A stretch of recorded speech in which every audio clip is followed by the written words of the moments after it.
Hello दोस्तों, कैसे हैं आप सभी लोग। आशा है आप लोग बहुत अच्छे होंगे और अपने जीवन में काफ़ी खुश होंगे, प्रसन्न होंगे। तो दोस्तों, स्वागत है आप सभी का आपके अपने ही चैनल जिसका नाम है ज्ञान मंत्र, और जहां हम लोग करते हैं कुछ ज्ञान की बातें। प्यारे दोस्तों, एक बार किसी ने अमेरिका के राष्ट्रपति रूजवेल्ट से उनकी सफलता का रहस्य पूछा। रूजवेल्ट ने कहा कि मैंने अपने को सदा सौभाग्यशाली समझा है।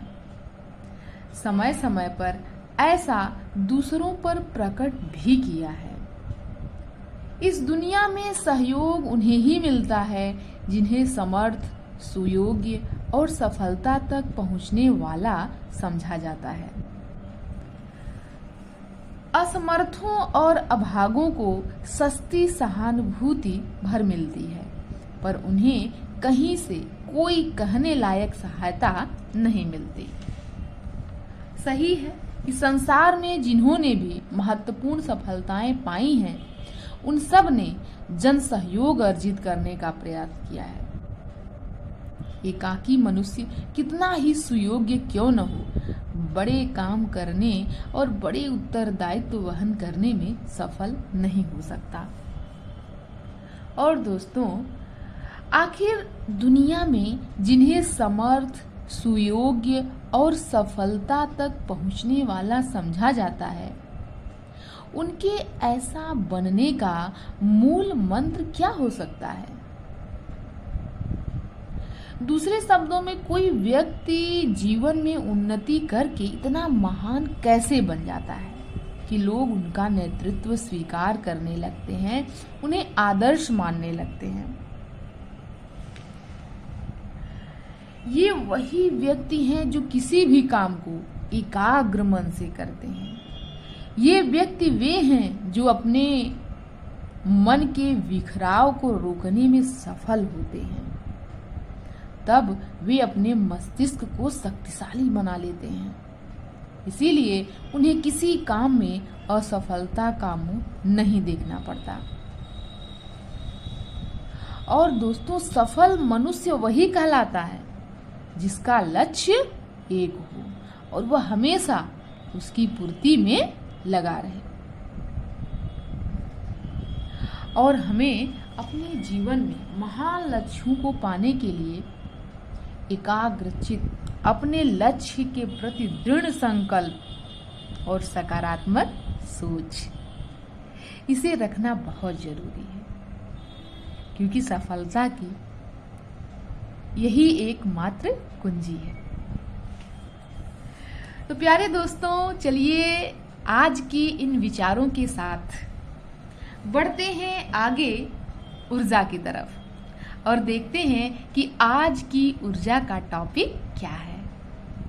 और आज की ऊर्जा का टॉपिक मेरा फेवरेट टॉपिक है। चलिए देखते हैं टॉपिक है क्या।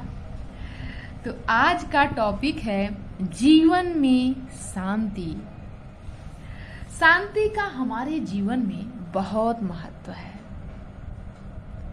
एक शांतिपूर्ण जीवन, एक सार्थक जीवन हमारा लक्ष्य होना चाहिए। जीवन में महान सफलता पाने के बाद भी यदि आपका मन शांत नहीं है, स्थिर नहीं है, प्रसन्न नहीं है, तो समझिए कि वह सफलता अधूरी है। क्योंकि वास्तविक सफलता तो हमें सुख देने वाली होनी चाहिए, हमें शांति देने वाली होनी चाहिए।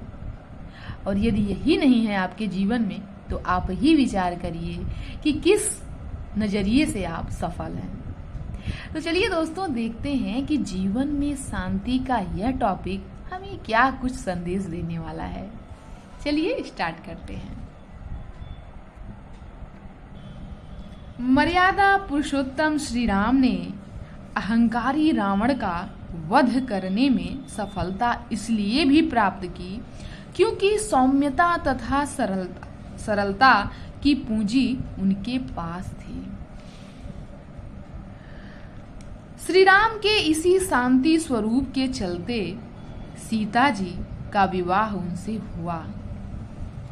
मिथिला नरेश जनक ने भगवान शिव का धनुष भंग करने वाले से सीता जी के विवाह का संकल्प लिया। इसके लिए स्वयंवर आयोजन हुआ। उस काल के महारथी एकत्र हुए। सभी ने शिव धनुष तोड़ने का प्रयास किया, किंतु विफल रहे। कथाओं में प्रसंग आता है कि अहंकारी रावण भी धनुष भंग करने आया था, लेकिन वह भी असफल रहा। अंत में भगवान श्री राम के स्पर्श करते ही शिव धनुष टूट गया। जनक की मनसा पर गौर करने से यही प्रतीत होता है कि उनको किसी शांति दूत की जरूरत थी, वरना शिव का धनुष इतना वजनी तो नहीं था कि उस काल के योद्धा उसे न उठा पाते। क्योंकि कथाओं में यह प्रसंग भी आता है कि उसी धनुष को सीता जी खेल खेल में उठा लेती थी। जब सीता जी नारी होकर धनुष उठा सकती थीं, तो योद्धागण उसे क्यों नहीं उठा पाए? इससे यही स्पष्ट होता है कि धनुष तो हल्का था, लेकिन उसको भंग करने की तकनीक कठिन थी। उस तकनीक का ज्ञान न होने के कारण ही उस धनुष को कोई राजा नहीं भंग कर सके। ऐसी स्थिति में यही निष्कर्ष निकलता है कि मिथिला नरेश को बाहुबली नहीं, बल्कि शांति भाव के किसी विशिष्ट व्यक्तित्व की जरूरत थी। सीता जी धरती पुत्री थी। जनक की मनसा थी कि धरती की रक्षा का दायित्व किसी शांति के प्रतीक व्यक्ति के हाथों सौंपा जाए। मर्यादा पुरुषोत्तम श्री राम इस अपेक्षा पर खरे उतरे। इसलिए भगवान श्री राम के शांति भाव के संदेश को समझते हुए सभी देशों को घातक शस्त्रों का एकत्रीकरण खत्म करना चाहिए। इस कथा को निजी संदर्भों में भी देखा जाए तो भौतिकता में डूबे व्यक्ति के जीवन से शांति गायब हो जाती है। तो सलील पांडे जी का यह ऊर्जा का टॉपिक जीवन में शांति हमें बहुत कुछ संदेश दे गया, और जीवन में शांति का जो यह संदेश देने का प्रयास था वह श्री राम जी के माध्यम से हमें देने का प्रयास किया गया। तो बहुत अच्छा लगता है कि ऊर्जा टॉपिक में जब हम ऊर्जा टॉपिक को पढ़ते हैं और तमाम टॉपिक हमारे सामने आते हैं, तो किन माध्यमों के द्वारा हमें जीवन के अनेक संदेश मिलते हैं, क्या माध्यम होता है। तो इस पर अगर ध्यान दें तो बहुत अच्छा ज्ञान हमें ऊर्जा के इस टॉपिक से मिलता है, और हमें इसका यूज भी करना चाहिए।